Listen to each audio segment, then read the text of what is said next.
talking. It's Harry Styles on Dubai Eye 103.8.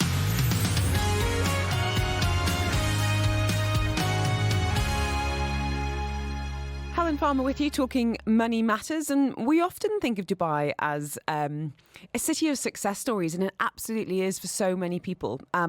But behind the scenes, debt is a very real issue for many residents across all sorts of different demographics, different earning potentials. And in the studio is Carol Glynn from Conscious Finance Coaching to share the truth really about debt in the UAE.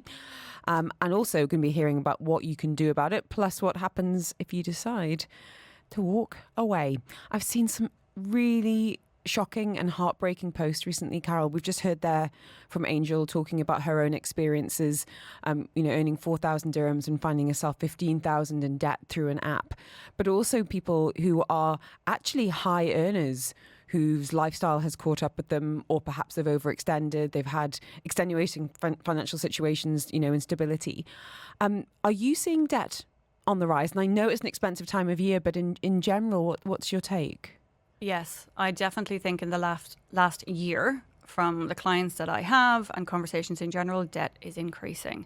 And it is the lifestyle debt that's increasing, in the sense of things are just getting more expensive and people are struggling to balance what was affordable maybe a year or 2 years ago is no longer affordable. Here's what might sound like a silly question. Could you explain the difference between good debt and bad debt? Yes.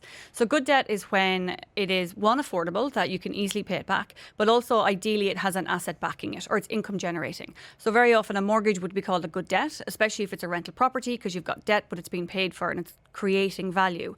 A bad debt is generally credit cards or lifestyle debt, where you are paying for something that there's no return on. It's in the past and you're paying money, and your money that you're paying for it is increasing over time because you've got interest. That's bad debt. Now, this bad debt, as I alluded to earlier, it can affect, obviously, your credit score, mental health. That must be something you have couples and individuals coming to you with really at breaking point and tragically maybe not being able to see a way out.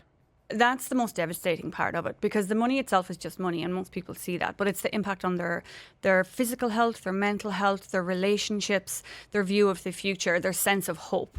And that's the bit that I regularly say we don't talk about enough, because we look at money as very often as a practical thing, but actually it's not. People tend to I don't care about, let go of the luxuries. It's the insecurity that this is causing and not being able to see a way out. And also when people try to talk about it, they're often shamed, which makes them feel even worse. And it's very dangerous. We spoke last week about quiet cracking. So people feeling trapped in jobs in jobs they don't like because of financial obligations. We're now seeing people trapped in countries that they feel like they're unable to escape as well. And Amar Al-Banna is the founder and managing partner of ICEP Legal. And he says, actually, there is a solid framework in place here in the UAE to help those in debt to find a way out. When we talk about debts in the UAE, one of the most common questions people ask, what happens if I issue a check against my debt and that check bounces, right? This used to be one of the main risks for debtors, so it's worth clarifying. Since 2022, a bounced check due to insufficient funds is no longer treated as criminal offense. Instead, the check itself is treated as enforceable instrument, meaning a creditor can go directly to the execution judge to recover payment or attach assets. Nevertheless, criminal liability did not go away. It still applies, but only in cases of bad faith or fraud. For example, deliberately closing the bank account or issuing a forged check. Beyond bounced checks, the UAE bankruptcy and insolvency legal framework apply to both companies and individuals.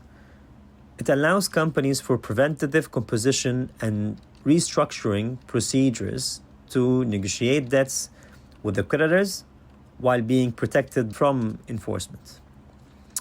As for individuals, the personal insolvency law provides for a court-supervised repayment plan, and if that fails, what happens is the court may then declare the individual bankrupt, which means their assets are being liquidated and distributed fairly amongst creditors.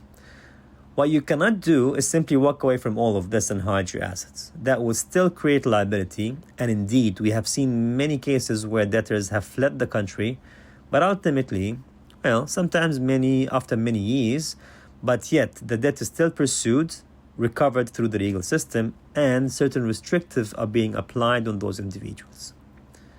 What you can do, as we explained, is engage with the UAE court transparently, disclose your position, and rely on the legal framework that exists to manage debts in a fair and constructive way.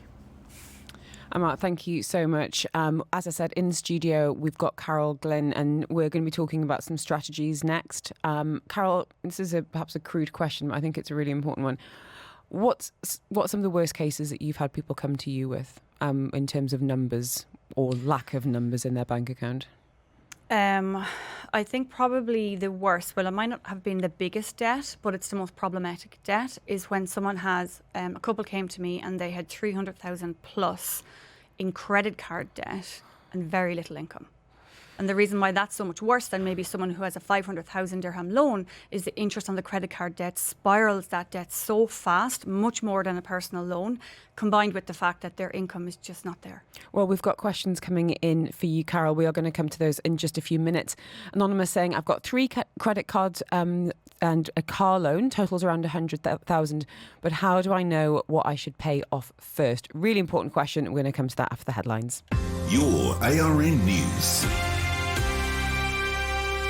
A Palestinian women's group in Cairo